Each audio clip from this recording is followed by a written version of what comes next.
Teaching research centre पर आप सबका स्वागत है। जैसा कि हम जानते हैं कि आज से हम पीजीटी, टीजीटी, एलटी ग्रेड के लिए पॉलिटिकल साइंस का कोर्स शुरू करने वाले थे। तो चलिए आज हम शुरू करते हैं। आज का हमारा पहला टॉपिक है हॉब्स। तो किसी भी विचारक को पढ़ने से पहले उनके जीवन के बारे में, उनकी तत्कालीन परिस्थितियों के बारे में जानना बहुत ज़रूरी होता है, क्योंकि जो तत्कालीन परिस्थितियाँ होती हैं उनका प्रभाव उनके विचारों में स्पष्ट दिखाई देता है, क्योंकि प्रत्येक विचारक अपने युग का शिशु होता है। तो चलिए शुरू करते हैं। 1588 में अल्मेडा का युद्ध हुआ था और ब्रिटेन में सर्वत्र भय का साम्राज्य था। तो 1588 में स्पेन की जो जल सेना थी उन्होंने ब्रिटेन पर आक्रमण कर दिया था। तो ब्रिटेन और स्पेन के जल सेना के मध्य जो युद्ध हो रहा था उसे अल्मेडा का युद्ध कहा गया। तो 1588 में अल्मेडा का जब युद्ध हो रहा था तो उसी वर्ष ब्रिटेन के मेलसाबरी में, कहाँ, ब्रिटेन के मेलसाबरी में हॉब्स का जन्म हुआ था। युद्ध व भय के माहौल में जन्म लेने के कारण हॉब्स कहते हैं अल्मेडा के वर्ष में उसकी जननी ने 2 जुड़वा बच्चों को जन्म दिया, एक उसे तथा दूसरा कौन था, भय। तो अल्मेडा के वर्ष में उसकी जननी ने 2 जुड़वा बच्चों को जन्म दिया, उसे तथा भय को। हॉब्स भय को अपना जुड़वा भाई मानते थे। अंतिम समय तक शारीरिक और मानसिक रूप से स्वस्थ रहते हुए 1679 में 51 वर्ष की आयु प्राप्त कर वही संसार से चला गया। तो हॉब्स की मृत्यु कब हुई थी, 1679 में, और जन्म कब हुआ था, 1588 में। ये क्वेश्चन बहुत बार पूछा गया है कि हॉब्स का जन्म कब और कहाँ हुआ था। तो कब हुआ था, 1588 में। कहाँ हुआ था, ब्रिटेन के मेलसाबरी में। हॉब्स को मेलसाबरी का राक्षस भी कहा जाता है। अब इनकी देखते हैं रचनाएं। इनकी रचनाएं बहुत महत्वपूर्ण हैं। इनकी पहली रचना जो प्रकाशित हुई थी वो हुई थी 1630 में, थ्यूसिडाइड्स। थ्यूसिडाइड्स क्या था, वो एक इतिहासकार थी, ग्रीक एथेंस, इसमें ग्रीक एथेंस का इतिहास है। थ्यूसिडाइड्स लगभग 500 ईसा पूर्व एथेंस निवासी इतिहासकार था जिसने एथेंस व स्पार्टा के मध्य हुए युद्ध पर एक प्रस्तुत पुस्तक लिखी थी। तो थ्यूसिडाइड्स कौन थे, एक इतिहासकार थे। कहाँ के थे, एथेंस के थे। इन्होंने एथेंस व स्पार्टा के मध्य युद्ध हुआ था उसके ऊपर पुस्तक लिखी थी और इसी को आधार बना के हॉब्स ने 1630 में अपनी पुस्तक लिखी, थ्यूसिडाइड्स। हॉब्स ने होमर के ग्रंथों इलियड व ओडेसी, होमर के किन किन ग्रंथों, इलियड व ओडेसी का भी अनुवाद किया था अंग्रेजी में। इनकी जो दूसरी पुस्तक है वो है एलिमेंट्स ऑफ लॉ, जो 1640 में प्रकाशित हुई थी। इसमें उन्होंने केपलर के ग्रहों के गति संबंधी नियमों और गैलीलियो की गिरती हुई वस्तुओं के नियमों के बारे में लिखा हुआ है। तो जो पुस्तक है इनकी एलिमेंट्स ऑफ लॉ, वो केपलर के ग्रहों के गति संबंधी नियमों व गैलीलियो की गिरती हुई वस्तुओं के नियमों से प्रभावित है। तीसरी जो इनकी पुस्तक है वो है डी साइव, जो कब प्रकाशित हुई थी, 1642 में। आप लोग इसका प्रकाशित वर्ष भी देखते जाइएगा, क्योंकि प्रश्नों में इसको क्रम से लगाने के लिए भी आ जाता है। तो तीसरी पुस्तक कौन सी थी, डी साइव, जो प्रकाशित हुई थी 1642 में। यह त्रयार्थक है, यानी 3 विषयों पर है, शरीर, मनुष्य, नागरिक। तो डी साइव जो पुस्तक है इनकी, वह मुख्य रूप से 3 विषयों पर आधारित है, शरीर, मनुष्य और नागरिक। इसमें प्रत्येक चीज़ की व्याख्या यांत्रिक गति के आधार पर की गई है। इसमें संप्रभुता की परिभाषा व स्पष्टीकरण है। हॉब्स ने अपनी पुस्तक डी साइव में सर्वप्रथम संप्रभुता की परिभाषा व उसका स्पष्टीकरण दिए हैं। तो अगर ये प्रश्न पूछे कि हॉब्स ने संप्रभुता की परिभाषा व स्पष्टीकरण सर्वप्रथम किस पुस्तक में दिए, तो क्या हो जाएगा, डी साइव। डी कार्पोरे पॉलिटिको, इनकी चौथी पुस्तक है डी कार्पोरे पॉलिटिको, 1640 में प्रकाशित हुई थी। इसमें हॉब्स के मानव स्वभाव संबंधी विचार मिलते हैं। हॉब्स के सभी विचारों में सबसे महत्वपूर्ण कौन सा विचार है, मानव संबंधी विचार। तो इन्होंने मानव संबंधी विचार सबसे पहले किस में दिए, डी कार्पोरे पॉलिटिको में, जो 1640 में प्रकाशित हुआ था। 5वीं पुस्तक है डी होमाइन, जो 1657 में प्रकाशित हुई थी। 6वां है बेहेमॉथ, जो 1670 में प्रकाशित हुआ था। 7वां है लेवियाथन, जो 1651 में प्रकाशित हुआ था। हॉब्स की जो पुस्तक है लेवियाथन, वो इनकी सबसे महत्वपूर्ण पुस्तक है। इसको उनकी अमर कृति कहा जाता है। इसमें प्यूरिटन क्रांति 1642 से 1650 ईस्वी तक जो हुआ था वो वह 1649 में ब्रिटिश सम्राट चार्ल्स प्रथम की फांसी के बाद उत्पन्न हुई सामाजिक व राजनीतिक संघर्षों का प्रतिबिंब है। हॉब्स के जीवन काल में ही 1642 से लेकर 1650 तक ब्रिटेन में प्यूरिटन की क्रांति हुई थी। इसकी क्रांति जो हुई थी, इसका प्रभाव भी हॉब्स के विचारों में स्पष्ट दिखाई देता है। यहीं से उनका जो रुख था वो राजतंत्र की ओर चलता गया। गणतंत्र को ये अच्छा नहीं मानते थे। लेवियाथन में व्यक्ति व राज्य तथा धर्म व राज्य के आपसी संबंधों का वर्णन है। तो लेवियाथन में किसका वर्णन है? व्यक्ति व समाज तथा धर्म व राज्य के आपसी संबंधों का वर्णन है। हॉब्स ने राज्य के लिए कॉमनवेल्थ शब्द का प्रयोग किया है। ये क्वेश्चन भी कई बार पूछा है कि राज्य के लिए कॉमनवेल्थ शब्द का प्रयोग किसने किया है? तो किसने किया है? हॉब्स ने किया है। लेवियाथन के एक हाथ में तलवार है जो राजसत्ता का प्रतीक है, जबकि एक हाथ में दंड है जो धर्मसत्ता का प्रतीक है। लेवियाथन के एक हाथ में क्या है? तलवार जो राजसत्ता का प्रतीक है, और एक हाथ में क्या है? दंड जो धर्मसत्ता का प्रतीक है। मध्यम काल में हॉब्स के पहले क्या था कि धर्मसत्ता था, उसका नियंत्रण राजसत्ता पर था। सर्वोपरि कौन था? धर्मसत्ता। पर जब हॉब्स आए तो उन्होंने धर्मसत्ता को राजसत्ता के नीचे रख दिया। उन्होंने राजसत्ता को सर्वोपरि तथा धर्मसत्ता को उसके नियंत्रण में ला दिया। चर्च राज्य के अधीन है। उसने क्या कहा कि चर्च राज्य के अधीन है, और उसके पहले क्या था? राज्य चर्च के अधीन था। कॉमनवेल्थ राजनीतिक व धार्मिक, लौकिक व पारलौकिक दोनों मामलों में सर्वोपरि है। उन्होंने क्या कहा कि कॉमनवेल्थ, और कॉमनवेल्थ उन्होंने किसको कहा था? राज्य को। तो जो राज्य होता है वो राजनीतिक व धार्मिक दोनों मामलों में सर्वोपरि है, और उसके पहले सर्वोपरि कौन था? धर्म था। हॉब्स ने कहा है कि चर्च कॉमनवेल्थ के अधीन अन्य संघों जैसा ही संघ है। उन्होंने कहा कि चर्च कोई बहुत बड़ी चीज़ नहीं है, वो कॉमनवेल्थ के अधीन जो अदर संघ हैं, अन्य अलग अलग संघ हैं, उसके समान ही एक संघ है, ना कि कॉमनवेल्थ से बड़ा।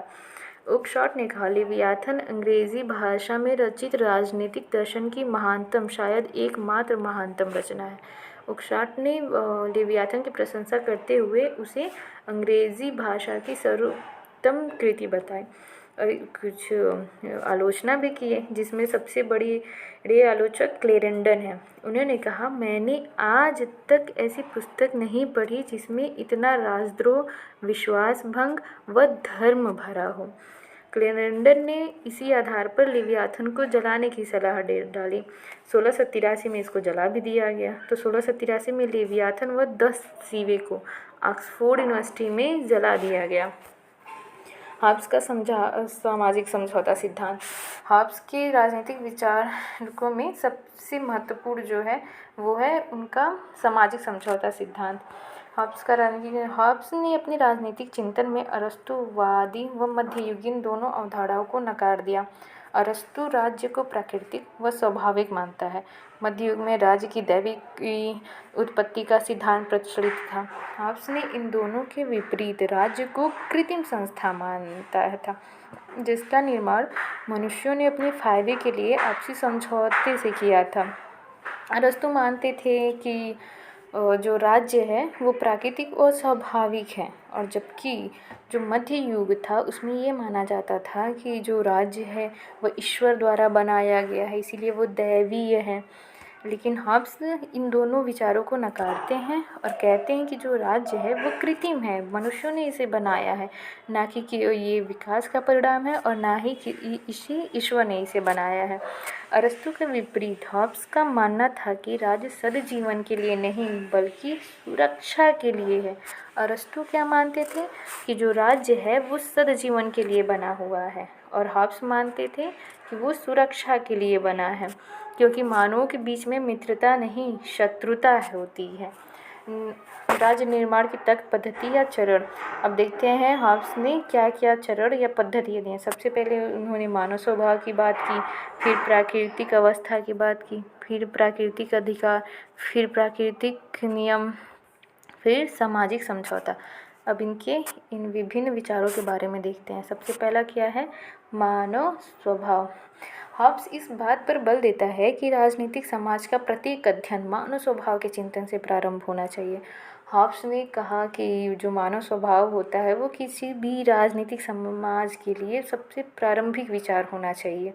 मानव स्वभाव के संबंध में हॉब्स के विचार हमें सबसे पहले 1640 में प्रकाशित डी कार्पोरे पॉलिटिको में मिलते हैं। इसको हमने ऊपर भी देखा कि जो डी कार्पोरे पॉलिटिको आई थी 1640 में, उसमें सर्वप्रथम उन्होंने मानव स्वभाव के बारे में बताया। उसके बाद लेवियाथन के प्रथम भाग के अंतिम 4 अध्यायों के प्रारंभ में हॉब्स मानव का चित्रण एक स्वार्थी, भयत्रस्त प्राणी के रूप में करता है जो सदा स्वयं को अपने ही साधन की चेष्टा में लगा रहता है।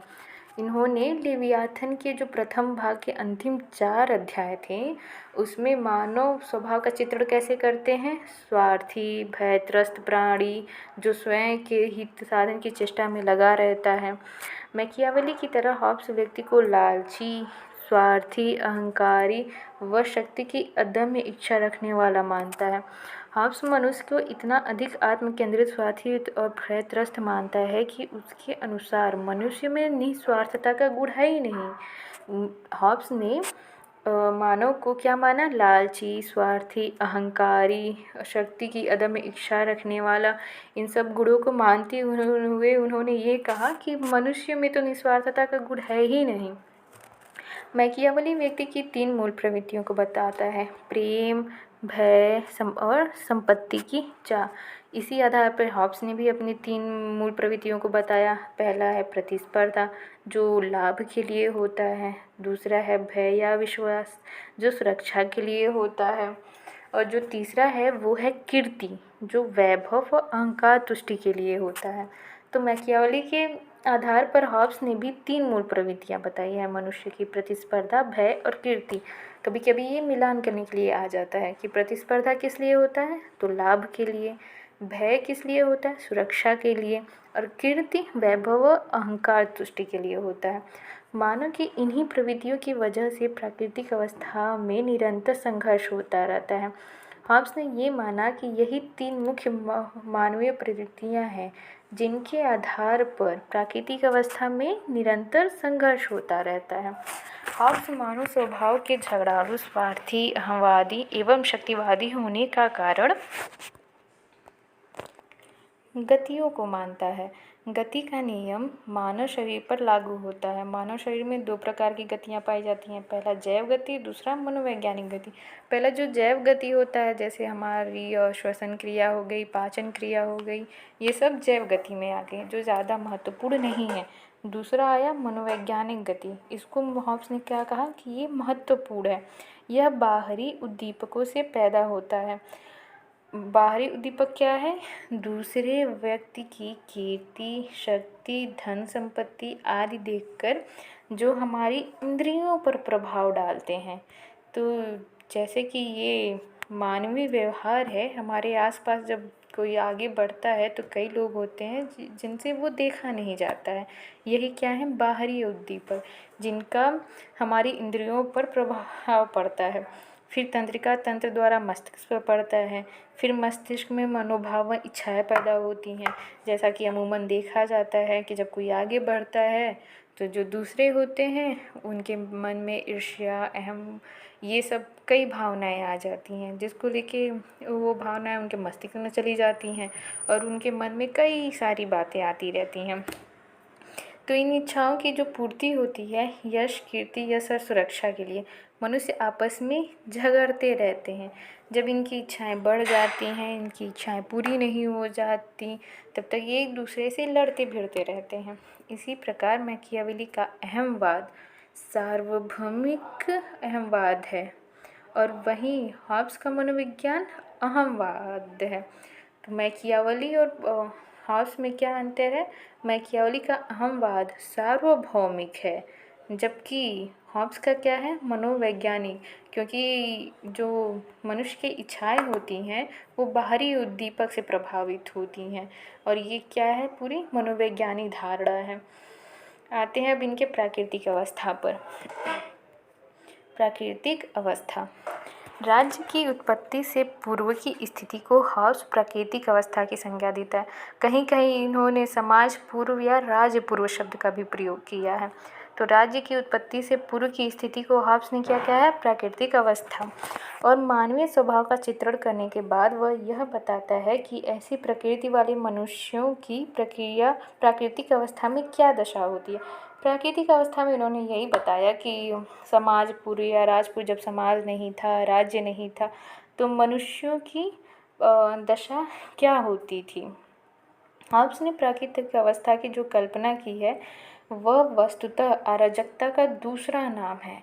उन्होंने ये माना कि उस समय ना ही तो कोई कानून थे, ना कोई शासक था, ना शासन तंत्र था, इसलिए जो मनुष्य थे वो अराजक थे। तो प्राकृतिक अवस्था में अराजकता फैली हुई थी। इस अवस्था में सबका सभी से निरंतर संघर्ष या युद्ध चलता रहता है। ये क्वेश्चन भी आता है कि निरंतर संघर्ष की अवस्था किसकी प्राकृतिक अवस्था है। तो किसकी प्राकृतिक अवस्था है, हॉब्स की। हॉब्स ने अपने प्राकृतिक अवस्था को निरंतर संघर्ष या युद्ध की अवस्था कहे थे।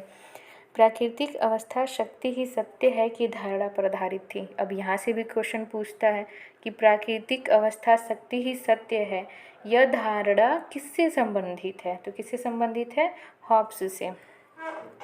इसके अंतर्गत जो कोई भी कुछ भी ले सके और जितनी देर अपने पास रख सकने में समर्थ हो वही उतने समय के लिए उसका हो जाता है, क्योंकि ना कोई कानून है, ना कोई शासन तंत्र है, ना शासक है जो किसी को दंड दे, किसी को नियम का पालन करवाए। इसलिए प्राकृतिक अवस्था में अराजकता फैली थी और यह शक्ति ही सत्य है की धारणा पर आधारित थी। जो कोई बलवान रहता था वो कोई भी सामान लेता था और अगर कोई दुर्बल हो तो उसे वो छीन तो पाएगा नहीं। तो इसलिए ये शक्ति ही सत्य है की धारणा पर आधारित थी। प्राकृतिक अवस्था में मानव जीवन के एकाकीपन, दीनहीनता, दूषिता, पाशविकता व नगण्यता का कारण है। उसकी मनोवैज्ञानिक गतियाँ, वो मनोवैज्ञानिक अहमवाद। अब हमने इसको ऊपर देखा था कि जो मानव जीवन की एकाकीपन, दीनहीनता, दूषिता तथा पाशविकता व नगण्यता का कारण है, वह क्या है वो है मानवीय अहमवाद। मानवीय अहमवाद क्या है, ये जो हमारी इंद्रियां होती हैं वो बाहरी उद्दीपकों, जैसे कोई आगे बढ़ गया तो किसी के मन में जलन की भावना हो गई, ईर्ष्या हो गई, यही सब क्या है, मनोवैज्ञानिक अहमवाद, जो हमारे मस्तिष्क पर प्रभाव डालता है और हम भी उस इच्छाएं करने लगते हैं। और इच्छाएं कौन कौन सी होती हैं, यश, कीर्ति, प्रतिस्पर्धा, लाभ। इसके बारे में अब जॉन रॉल्स क्या कहते हैं वो देखते हैं। हॉब्स की प्राकृतिक अवस्था में जो संघर्ष है वह कैदी की दुविधा के तुल्य है। अब जॉन रॉल्स यहाँ कहते हैं कि जो प्राकृतिक की अवस्था थी हॉब्स की, वो कैदी की दुविधा के तुल्य है। इन्होंने क्या प्रिजनर्स डिलिम्मा, ये क्वेश्चन पूछता है कि हॉब्स की प्राकृतिक अवस्था की तुलना प्रिजनर्स डिलिम्मा से किसने किया है। तो किसने किया है, जॉन रॉल्स ने। अब हम देखते हैं ये प्रिजनर्स डिलिम्मा क्या होता है। प्रिजनर्स डिलेमा सिद्धांत के अनुसार अगर एक पक्ष ने दूसरे पक्ष के हमला करने से पहले उस पर हमला नहीं किया तो दूसरा पक्ष उसके हमला करने से पहले ही प्रथम पक्ष को हरा देगा, अर्थात सर्वत्र हिंसा की स्थिति है। अर्थात ये हुआ कि अगर दूसरा जो आपके ऊपर हमला करने वाला है उसके ऊपर हमला नहीं किए तो वो आपके ऊपर हमला करके वो जीत जाएगा। और प्राकृतिक अवस्था हमने ऊपर पढ़ा है कि वो शक्ति ही सत्य है के सिद्धांत पर आधारित थी। अर्थात जो अगर कोई वस्तु लेता था, जितनी देर तक ले सकता था उतनी देर तक वो उसी का था, उसके ऊपर कोई कानून, नियम, शासन तंत्र, दंड कोई काम नहीं करता था, क्योंकि प्राकृतिक अवस्था में ना कोई कानून था, ना नियम था, ना कोई शासन सत्ता थी जो कानून या नियमों का पालन करवाएं। इसलिए सर्वत्र क्या था, हिंसा था। यह अवस्था सभी के विरुद्ध, सभी के संघर्ष की अवस्था है। अब ये भी क्वेश्चन पूछता है कि किसकी प्राकृतिक अवस्था सभी के विरुद्ध, सभी के संघर्ष की अवस्था थी। तो किसकी थी, हॉब्स की। हॉब्स ने क्या कहा, सभी के विरुद्ध, सभी के संघर्ष की अवस्था प्राकृतिक अवस्था थी। प्राकृतिक अधिकार तथा प्राकृतिक कानून। अब क्या आया नया टॉपिक, प्राकृतिक अधिकार तथा प्राकृतिक कानून। हॉब्स क्या कहते हैं? प्राकृतिक अवस्था में प्रत्येक व्यक्ति का प्रत्येक वस्तु पर प्राकृतिक अधिकार है, यहाँ तक कि एक दूसरे के जीवन पर भी। क्योंकि उन्होंने ऐसा क्यों कहा? क्योंकि उस समय प्राकृतिक अवस्था थी, ना कोई कानून था, ना नियम था, ना कोई शासन तंत्र था जो उन कानून और नियमों का पालन करवाएं। इसलिए वो क्या था, एक दूसरे के जीवन पर भी उनका नियंत्रण था। अगर कोई चाहे शक्तिशाली हो, जो दुर्बल हो, तो दुर्बल को मार सकता था, कोई रोकने वाला नहीं था, उसको कोई नियंत्रित करने वाला नहीं था, ना ही तो कोई दंड देने वाला था। इसलिए हॉब्स कहते हैं कि प्राकृतिक अवस्था में प्रत्येक व्यक्ति का प्रत्येक वस्तु पर प्राकृतिक अधिकार है, क्योंकि ये शक्ति ही सत्य है के आधार पर धारणा पर आधारित थी। तो जो कोई अगर बलवान था, वो उसका अधिकार था, वो किसी भी वस्तु को ले सकता था। मानव भावात्मक के साथ साथ तर्क प्रधान भी है। हॉब्स ये मानते हैं कि मानव भावनात्मक तो है, उसके साथ भी क्या है, तर्क प्रधान है, अतः उसमें आत्मसंरक्षण की प्रवृत्ति होती है। मनुष्यों में क्या होती है? आत्मसंरक्षण की प्रवृत्ति होती है। ये तो पहले से ही चलाता आ रहा है। अभी भी अगर कोई हमारे ऊपर हमला करे तो हम अपना बचाव करेंगे ही, आत्मसंरक्षण करेंगे ही, यह प्रवृत्ति पहले से चली आ रही है। तो मनुष्य क्या थे? भावनात्मक तो थे ही, साथ साथ तर्क प्रधान थे, और उसमें आत्मसंरक्षण की प्रवृत्ति होती है। हॉब्स ने आत्मसंरक्षण को परम अधिकार मानने का विचार ह्यूगो ग्रोशियस से लिया है। तो ये क्वेश्चन पूछेगा कि हॉब्स ने आत्मसंरक्षण को परम अधिकार मानने का विचार किन से लिया है? तो वो किन से लिए हैं? ह्यूगो ग्रोशियस से। तो अगर क्वेश्चन पूछे कि हॉब्स ने आत्मसंरक्षण की परम अधिकार मानने का विचार किन से लिया है, तो हम आंसर में क्या लगाएंगे? ह्यूगो ग्रोशियस। ग्रोशियस ने अपनी पुस्तक the law of war and peace, कौन सी पुस्तक है? The law of war and peace, जो 1625 में प्रकाशित हुई थी, उसमें कहते हैं कि सभी व्यक्तियों को अपनी सुरक्षा का अधिकार है। और उन्होंने इसी विचार को अपने विचार में हॉब्स ने अपने विचार में अपने सिद्धांत में इसका प्रयोग किया। मनुष्य के प्राकृतिक अधिकार तो एक निरंतर संघर्ष की स्थिति को जन्म देते हैं, किंतु इसके विपरीत प्रकृति के कानून बुद्धि द्वारा निर्दिष्ट वे नियम हैं जिनके अनुसार आचरण करके व्यक्ति सुगमतापूर्वक अपने जीवन की रक्षा कर सकते हैं और प्राकृतिक अवस्था की अराजकता से बच सकते हैं। अब देखिए, इन्होंने हॉब्स ने क्या कहा कि प्राकृतिक अधिकार तो एक निरंतर संघर्ष की स्थिति को जन्म देते हैं। प्राकृतिक अधिकार क्या थे? शक्ति ही सत्य है। जो जितनी देर तक कोई वस्तु अपने पास रख सकता था, वो उतनी देर के लिए उसके पास रहती थी। अगर मान लीजिए किसी को किसी वस्तु की ज़रूरत हो, पर उससे ताकतवर इंसान वो उस वस्तु को लिया है, अब उसको ज़रूरत है तो वो लेने जाएगा, वो देगा नहीं तो उन दोनों में लड़ाई होगी। तो इसीलिए वो कहते थे कि क्या है, निरंतर प्राकृतिक अवस्था क्या है? निरंतर संघर्ष की अवस्था है। और प्राकृतिक अधिकार भी उनको संघर्ष के लिए प्रेरित करता था। प्राकृतिक अधिकार मतलब वही शक्ति ही सत्य है, जो जितनी देर तक कोई वस्तु रख सकता था वो उसी का होता था। इसके विपरीत प्राकृतिक कानून के बुद्धि द्वारा निर्दिष्ट वे नियम हैं जिनके अनुसार आचरण करके व्यक्ति सुगमतापूर्वक अपने जीवन की रक्षा कर सकते हैं और प्राकृतिक अवस्था की अराजकता से बच सकते हैं। अब उन्होंने क्या कहा कि जो प्रकृति के कानून हैं वो बुद्धि द्वारा निर्दिष्ट होते हैं, मतलब वो बुद्धि द्वारा बनाए गए हैं जिनका आचरण करके व्यक्ति संघर्षों से बच सकता है तथा जो प्राकृतिक अवस्था में अराजकता फैली हुई थी उनसे वो बच सकते थे। हाँ, उस प्राकृतिक नियमों को शांति की धाराएं कहता था। क्या कहते थे? शांति की धाराएं, आर्टिकल्स ऑफ पीस मतलब शांति की धाराओं में उन्होंने 19 प्राकृतिक नियमों की कल्पना की है। तो ये क्वेश्चन पूछता है कि आर्टिकल्स ऑफ पीस या शांति की धाराएं में हॉब्स ने कितने प्राकृतिक नियमों की कल्पना की है? तो कितने प्राकृतिक नियमों की कल्पना की है? 19, जिसमें से 3 प्रमुख हैं। पहला कौन सा है? शांति की इच्छा। अपने जीवन की रक्षा के लिए सभी शांति चाहते हैं, सही बात है। अगर प्राकृतिक अवस्था में संघर्ष ही होता रहे, लोग एक दूसरे से लड़ते भिड़ते ही रहें, शांति हो ही ना, तो कोई तो बचेगा ही नहीं। सब एक दूसरे को मारने में लगे रहेंगे तो कोई जी कैसे पाएगा, जीवन वहाँ पे सही से हो ही नहीं पाएगा। दूसरा क्या है, प्राकृतिक अधिकार का त्याग। उतनी ही स्वतंत्रता से संतुष्ट रहो जितनी दूसरों को दी गई है। प्राकृतिक अधिकार क्या थे, जैसे हमने ऊपर देखा कि प्राकृतिक अवस्था किस धारा पर आधारित थी, शक्ति ही सत्य है। और जो कोई भी जितनी देर तक कोई वस्तु रख सकता था अपने पास, वो उसका रहता था।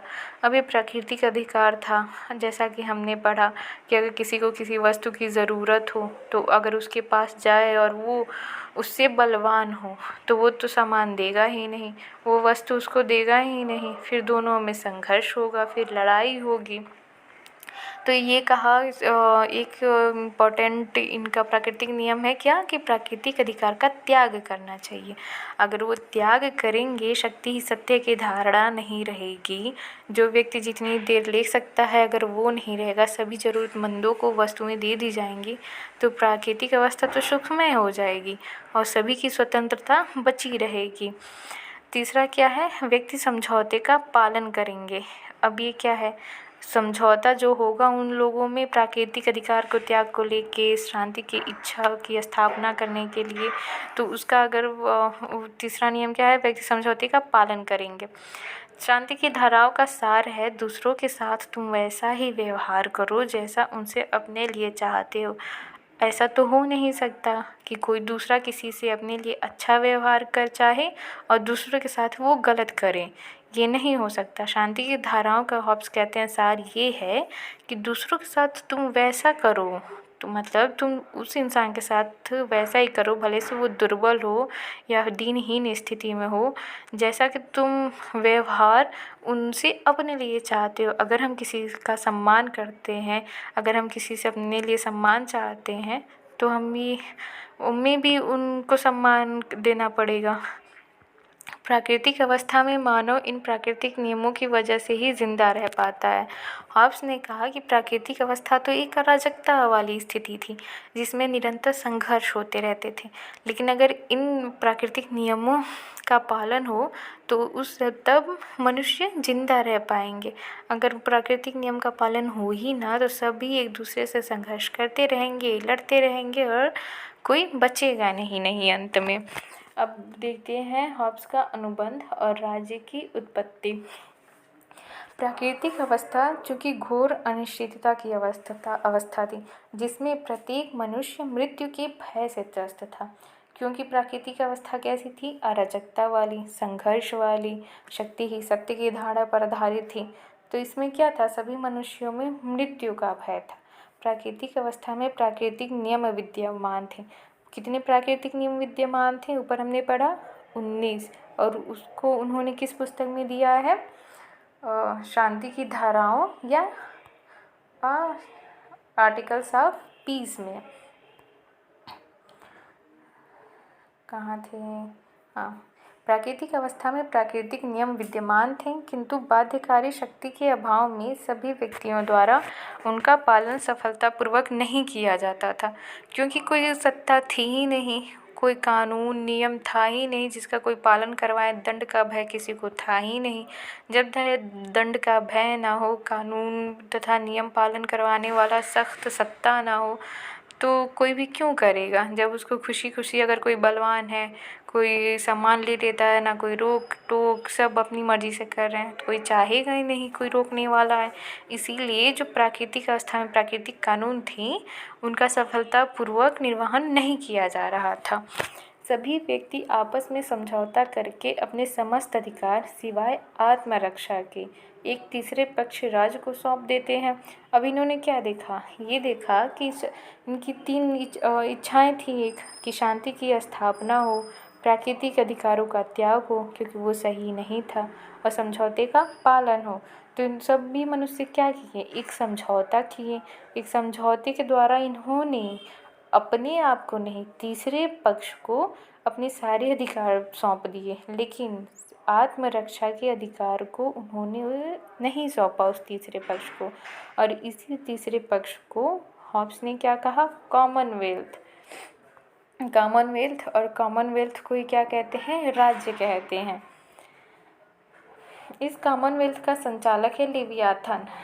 हॉब्स ने क्या कहा कि जब मनुष्य समझौता करके अपने सारे अधिकार तीसरे पक्ष को देखते हैं तो वो पक्ष क्या कहलाता है, सर्वोच्च सत्ता या फिर कॉमनवेल्थ। और इस कॉमनवेल्थ का संचालक कौन है, लेवियाथन।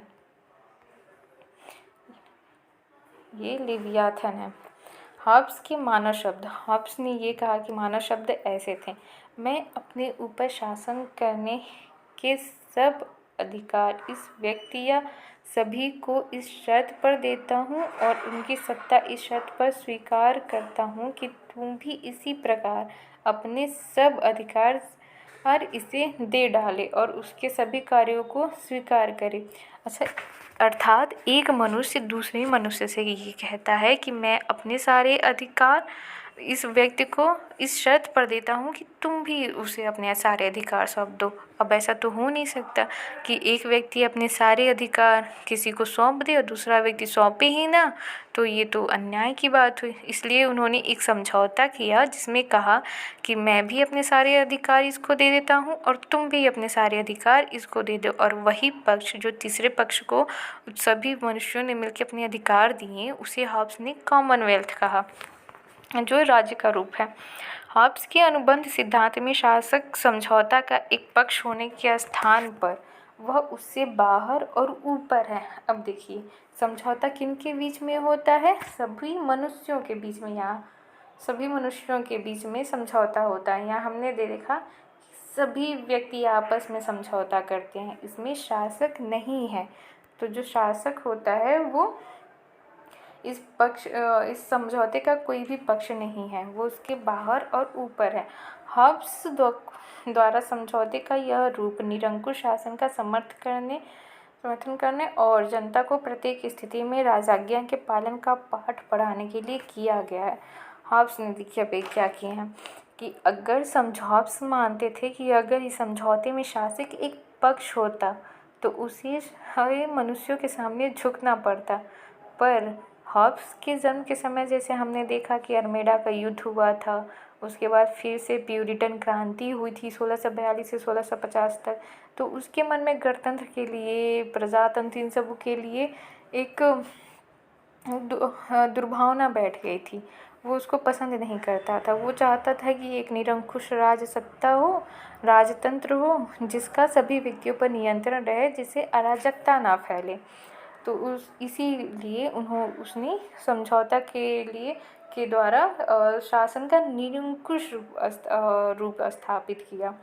हॉब्स के सामाजिक समझौते में राज्य जो कॉमनवेल्थ है समझौते का परिणाम है, वह समझौते का भाग नहीं है। जैसा कि हमने ऊपर पढ़ा कि सभी मनुष्यों ने समझौता करके इस तीसरे पक्ष को अपने सारे अधिकार दे दिए और उसे ही एक सत्ता बनाया जिसे क्या कहा गया, कॉमनवेल्थ या राज्य। तो वो क्या हुआ, एक समझौते का परिणाम हुआ, वो कोई भाग नहीं है। मनुष्यों के साथ समझौता हुआ है, ना कि मनुष्यों का शासक या राज्य के साथ समझौता हुआ। तो राज्य उनसे बाहर है, इसलिए वो निरंकुश और सर्वोपरि हो गया। हॉब्स का समझौता सामाजिक व राजनैतिक दोनों है। इसके नागरिक समाज व राजनैतिक सत्ता दोनों का निर्माण होता है, क्योंकि प्राकृतिक अवस्था समाज पूर्व व राज्य पूर्व दोनों थे। अब हॉब्स क्या मानते हैं कि ये जो समझौता हुआ है वो सामाजिक व राजनैतिक दोनों है, क्योंकि प्राकृतिक अवस्था क्या थी, नागरिक समाज व राजनैतिक सत्ता प्राकृतिक अवस्था में जो समझौता हुआ वो क्या था, नागरिक समाज व राजनीतिक सत्ता दोनों का निर्माण हुआ उससे।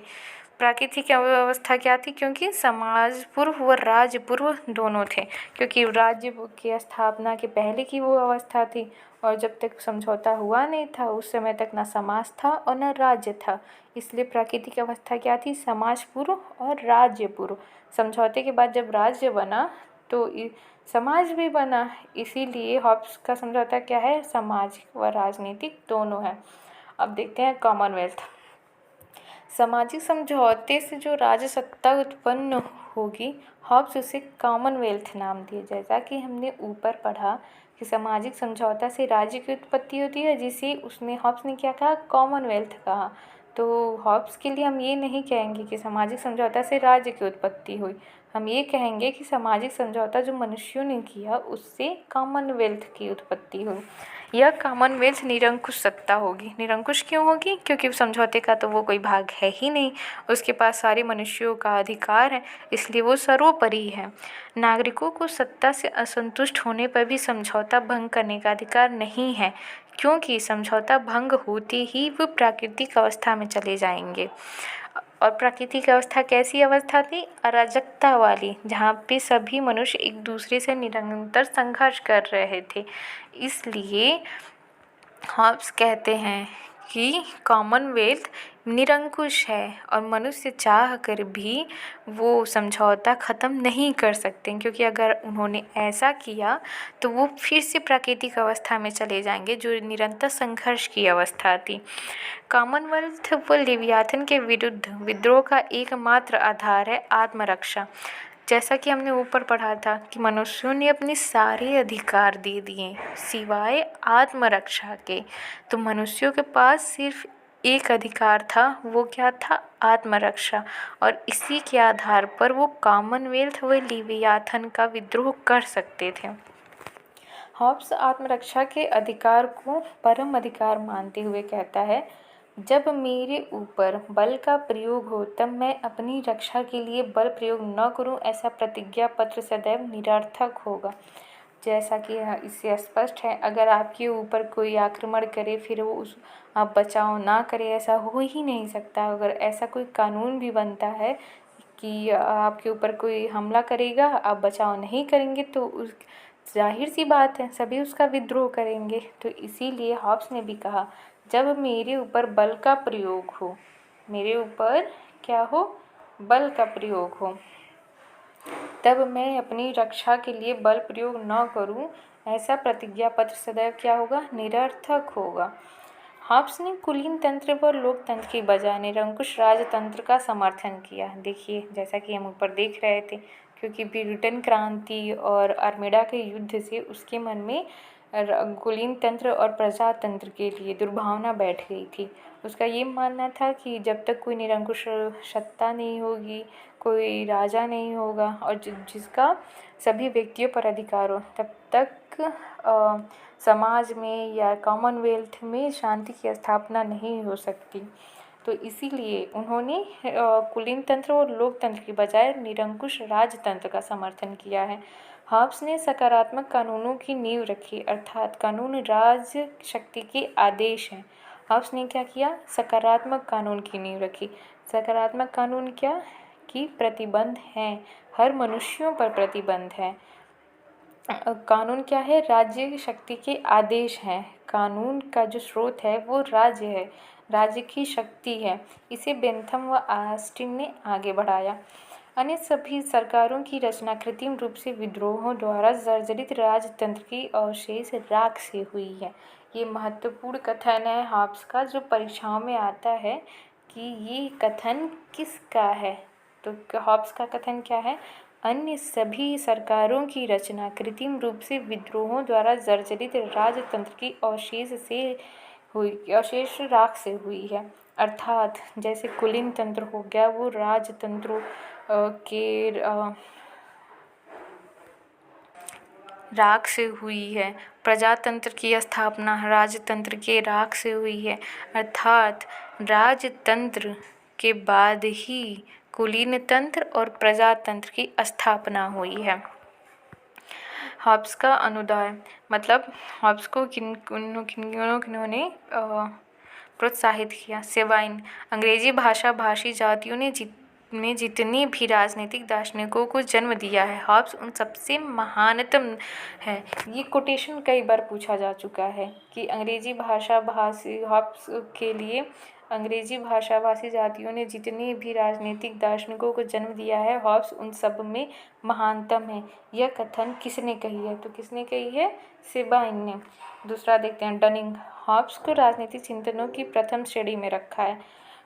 तो ऐसे क्वेश्चन पूछ सकता है कि राजनीतिक चिंतनों की प्रथम श्रेणी में हॉब्स को किसने रखा है? तो किसने रखा है? डनिंग ने। अब मैक्सी का कथन देखते हैं। हॉब्स अंग्रेज जातियों का एक महानतम चिंतक था। ये तीनों जो कथन है हॉब्स से संबंधित है वो सब बहुत महत्वपूर्ण है। पहला सेबाइन का कई बार पूछा जा चुका है विभिन्न परीक्षाओं में कि अंग्रेजी भाषा भाषी जातियों ने जितने भी राजनीतिक दार्शनिकों को जन्म दिया है, हॉब्स उन सब से महानतम है। ये कथन किसका है? तो आप लोग भूलिएगा नहीं, ये कथन है सेबाइन का। अब इसकी आलोचना देखते हैं कि किन्होंने इसकी आलोचना की है। सबसे पहला है व्हाइट हॉल। लेवियाथन उसी प्रकार घातक विचारों से पूर्ण है जैसे एक सर्प विष से परिपूर्ण होता है। तो अगर क्वेश्चन पूछे कि यह कथन कि लेवियाथन उसी प्रकार घातक विचारों से पूर्ण है जैसे एक सर्प विष से पूर्ण होता है, किसका है? तो किसका करेंगे? व्हाइट हॉल का। उसके बाद आते हैं कैटलिन। हॉब्स के पूरे दर्शन का अधिकांश भाग उसके बुरे मनोवैज्ञानिक के ज्ञान के कारण है। तीसरा है ब्रैमहिल। सीधे कुत्ते का खेल है जो सभी को चिंगारियों और लपटों को समर्पित कर देगा। कैटलिन। हॉब्स के पूरे दर्शन का अधिकांश भाग उसके बुरे मनोविज्ञान के कारण है। कैटलिन ने क्या कहा कि हॉब्स के पूरे दर्शन का अधिकांश भाग उसके बुरे मनोविज्ञान के कारण है।